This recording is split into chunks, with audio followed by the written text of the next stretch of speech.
Tulsi Gabbard has officially resigned from her position as the Director of National Intelligence.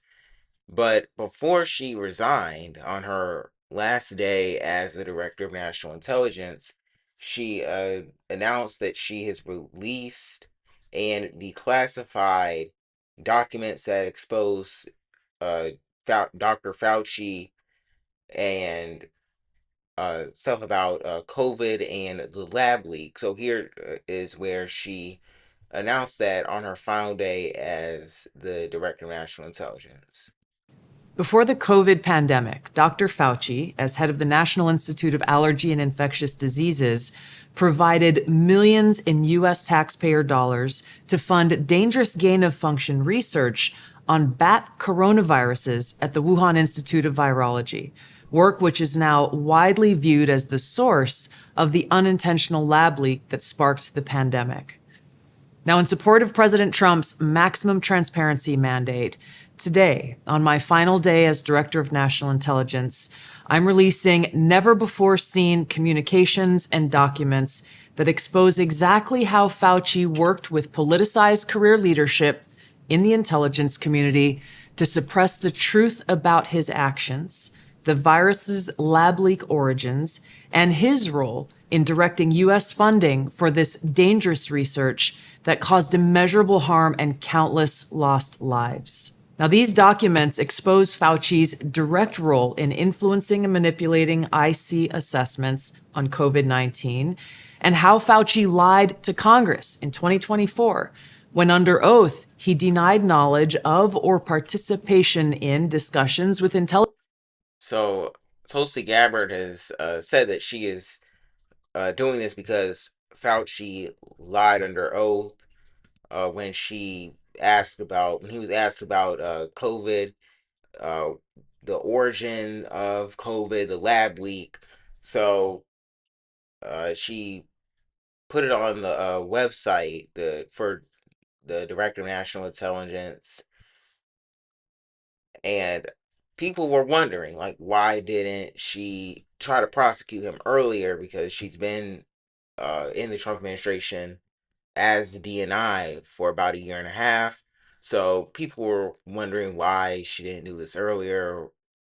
And basically, she has said that he lied back in 2024 and that there is a path to prosecute him. So,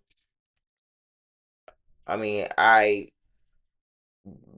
not a doctor or anything, but and of course don't I don't really think that COVID was handled as well as it could have been by Joe Biden and his administration. And Tulsi Gabbard was critical of that for a long time. And RFK also, here's where RFK made a statement on this, thanking Tulsi Gabbard for documenting Dr. Fauci's role in causing the COVID pandemic. So they're really trying to prosecute him for this. And they're also accusing him of a cover up because, like, if you looked at what Dr. Fauci said early in the pandemic, he said that uh, we didn't need to wear masks at first, and then, of course, that ended up changing, and then uh, we ended up having vaccine mandates. People got fired for not complying with the vaccine mandates. So a lot of that was very extreme, and Tulsi Gabbard and RFK, they're trying to go after Dr. Fauci for lying under oath in Congress.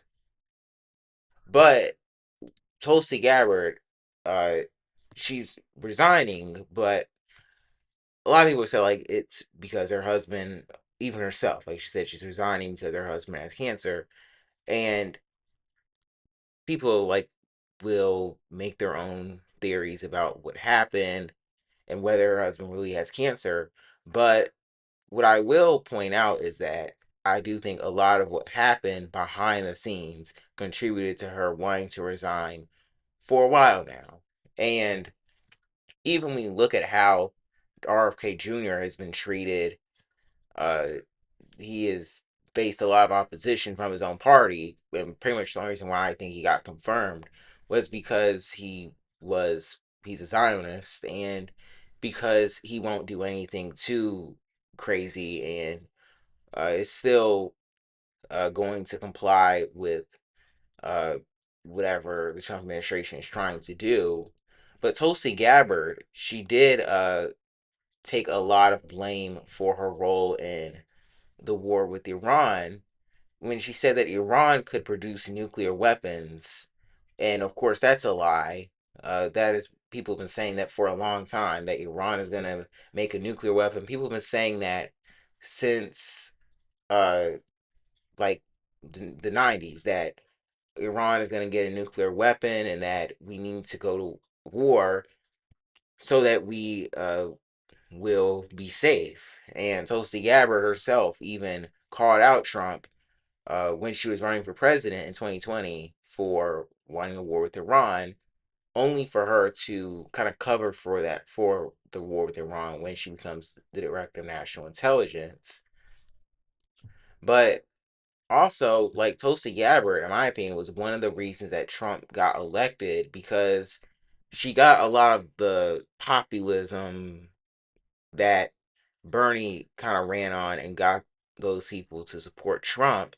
And Trump did run on an anti-war message. And I mean, I won't say like anti-imperialist, but in a way, he did run as a populist candidate, where Kamala Harris was basically she ran on no populist policy. She supported Israel. She, which Trump did also, but she did uh run as a pro-war candidate, where Tulsi Gabbard and Trump, they were trying to end the Ukraine war.